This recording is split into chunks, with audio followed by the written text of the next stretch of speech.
Good morning, everyone. This is Teacher Joanna, and I will be your teacher in Social Studies. Now, before we start our lesson, let us first have these words. Are you ready? Okay, very good. So, everyone, let us read ignited. Again, ignited. Number two, the next word, shortage. Again, everyone, let us read shortage. Next, we have success. Again, everyone, let us read success. And then we have unity. Everyone, let us read unity. Again, the words are ignited, shortage, success, and unity. Now, do you know the meaning of the words? Okay, so let us know the meaning of the words. Everyone, when we say ignited, cause to catch fire. Okay, that is ignited. Number two, shortage, situation in which something needed cannot be obtained. That is shortage. And then success, when we say success, accomplishment of an aim. That is success. And when we say unity, united or joined as one. So those are the meaning of the words. Okay? So today, we are going to talk about the colonization in the Philippines. Okay, Philippines is what?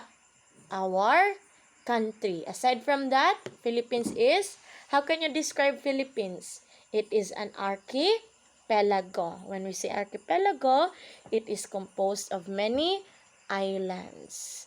Okay, colonization. So when you hear the word colonization, what comes into your mind? The Spanish. Okay, very good. So let's talk about the colonization of the Philippines. Now, what do you want to learn? Okay, what is colonization? What else? Who colonized the Philippines? So, we are going to answer those questions at the end of this lesson. Okay, so everyone, when the Spaniards came to the Philippines, they saw that what they wanted to see. The success of Magellan's voyage ignited the desire of the Spanish king to reach the east and colonize the Philippines or the places here. Okay, so did you still remember Ferdinand Magellan? Okay, the first human being who traveled the whole world. Okay, Ferdinand Magellan is a Portuguese, but he voyaged under the Spanish king, okay, or under the crown of the Spanish. Okay, so remember that Ferdinand Magellan is the first voyager who traveled the whole world. Okay?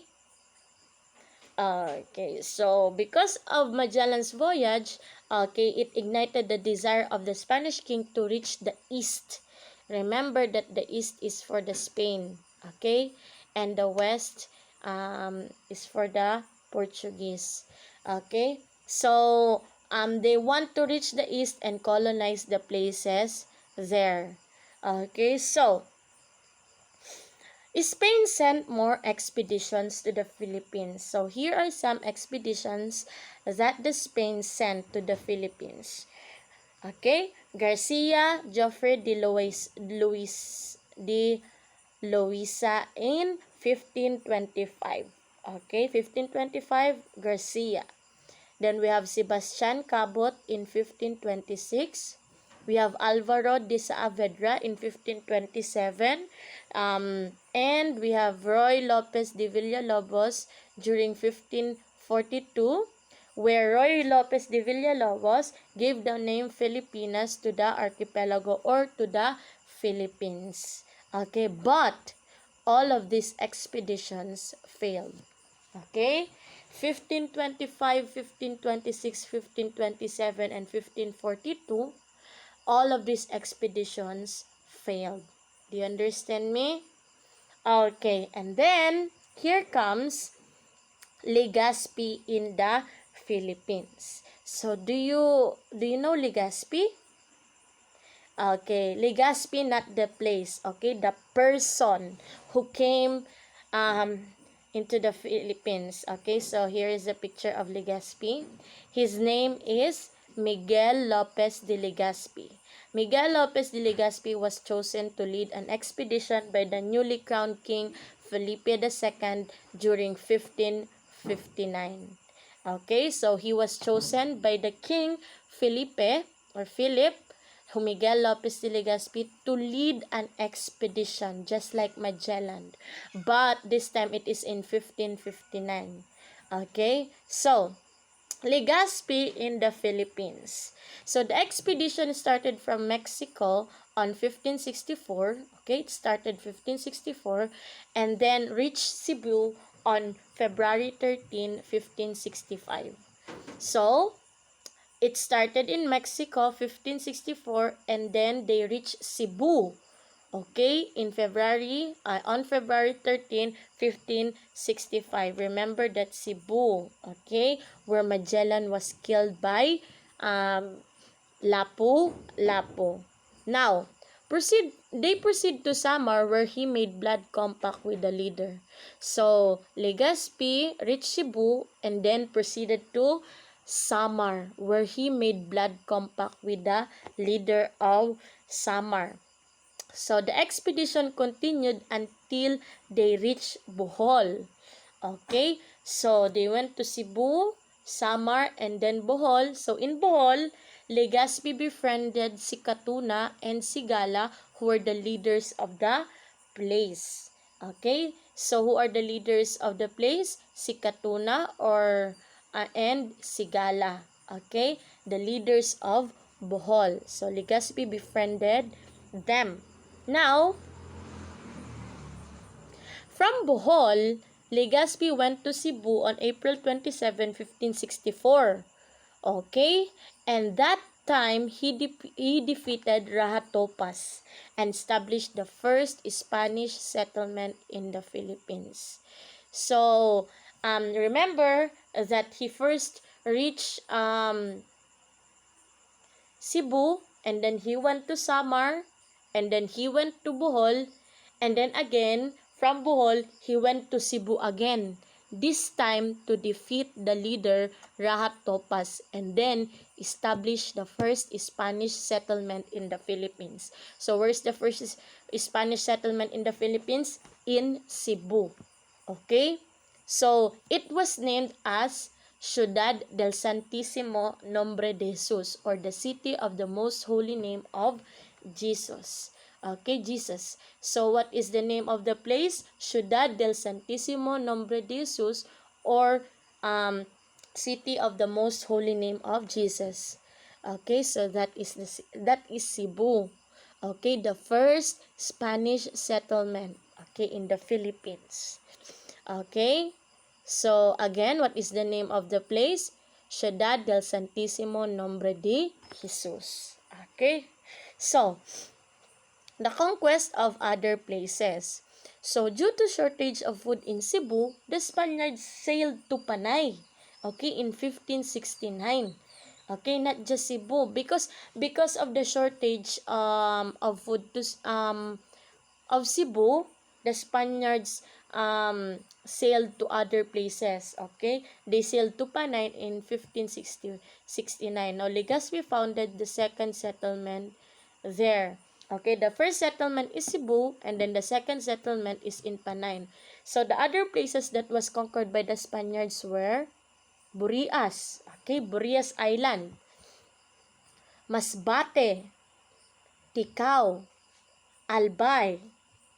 In 1570, Legaspi went to the islets of Ilian and Lubang in Mindoro to destroy the non-Christian forces. Okay.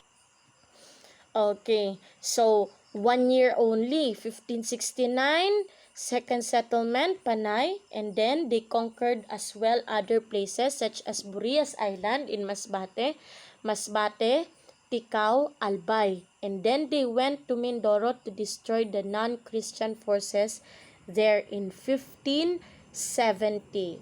Now, there are conquest of Manila. Okay, in Conquest of Manila, Miguel Lopez de Legaspi was able to successfully colonize the Philippines. Okay, now as I've said a while ago, Spaniards, okay?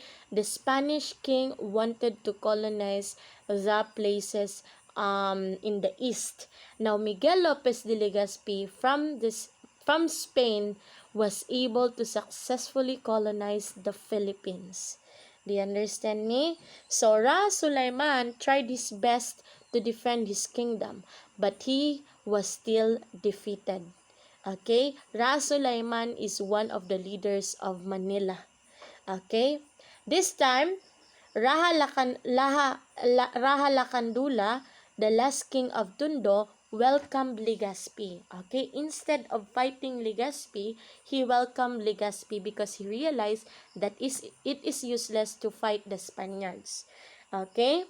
He saw, okay, what happened to Raha Sulaiman.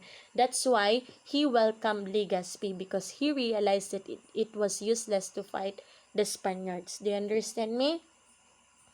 Okay, and then on May 19, 1571, Legaspi took possession of Manila. And on June 24, 1571, he proclaimed Manila as the capital of the Philippines. Okay, so when did he proclaim that Manila is the capital of the Philippines? Okay, during June 24, 1571. So in May 19, 1571, he took the position, okay, or the possession of Manila. Manila is in his hands. Now he gave the name Insigne y siempre real ciudad, or distinguished and ever loyal city to Manila. Do you understand me?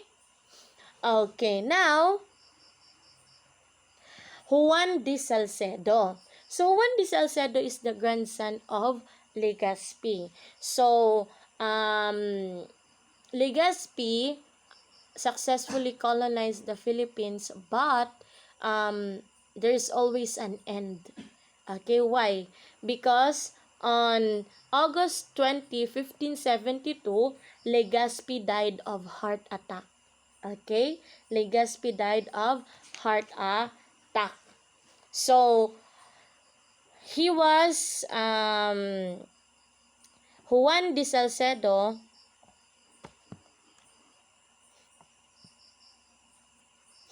Okay, Juan Di Salcedo, the grandson of Legaspi, was able to colonize the other parts of the Philippines, or Luzon, the other parts of Luzon. Now, Juan Di Salcedo continued the work of his grandfather. So, he went to the Philippines to colonize the other parts of Luzon, like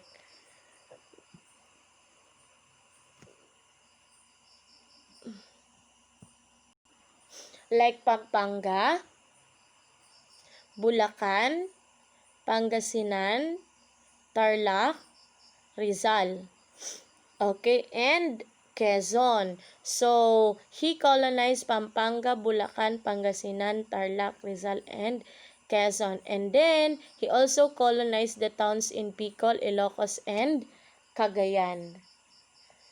Okay, so this is the picture of Juan Di Salcedo, the grandson of Miguel Lopez de Legaspi, the one who continued the work of Miguel Lopez de Legaspi. Now, I'm going to tell you the reasons for successful colonization of the Spaniards.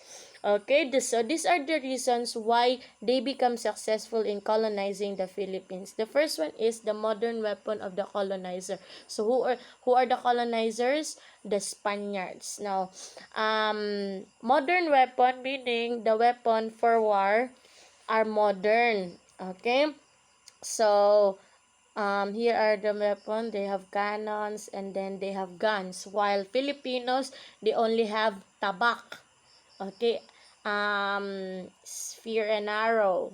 Okay, versus that cannon and that gun. That's why they become successful in colonizing us. And then, aside from that, lack of unity among Filipinos.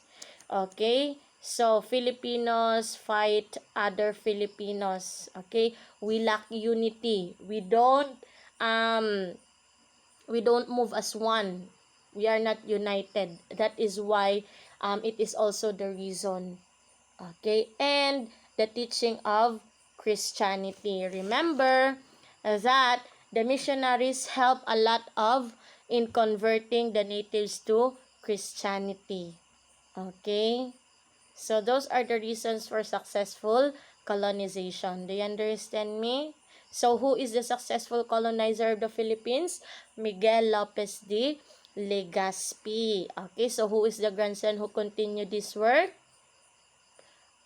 Juan Di Salcedo. Okay, so I have here questions. Okay, so who is Miguel Lopez de Legaspi? Miguel Lopez de Legaspi is the one that is chosen by King Philip II to lead an expedition to the east. Okay, wherein Legaspi is the only person who successfully colonized the Philippines at that time. Okay? So, there are other expeditions, but it was a failed expedition. But Miguel Lopez de Legazpi's expedition became successful, and he was able to colonize the Philippines. Okay, so what are the reasons for the success of colonization of the for the successful colonization of the Philippines? The first one is that they have modern weapons, and then the Filipinos lack unity, and then the teaching of Christianity. Now, what did you learn today? Today we have learned about colonization of the Philippines. Now, because of the successful voyage of Magellan to the east, it ignited the desire of the Spanish to colonize the places there. Now, there are many expeditions that was sent, but it was all failed. But Miguel Lopez de Legazpi, who was chosen by Felipe II, the King Felipe II during 1559, was chosen to lead an expedition to the east, and then the only person who successfully colonized the Philippines. Okay, that is Miguel Lopez de Legazpi. Now, here is your practice exercise. Answer, think it over letter A, page 120 to 121. And here is your evaluation. You're going to answer, think it over letter B, page 121 as well. So don't forget to answer your practice exercise and your evaluation because I'm going to check it. Now, here is your assignment. Answer, think it over letter B, page 121. So don't forget to do your assignment. Okay, so thank you for listening. See you on the next video. Bye-bye.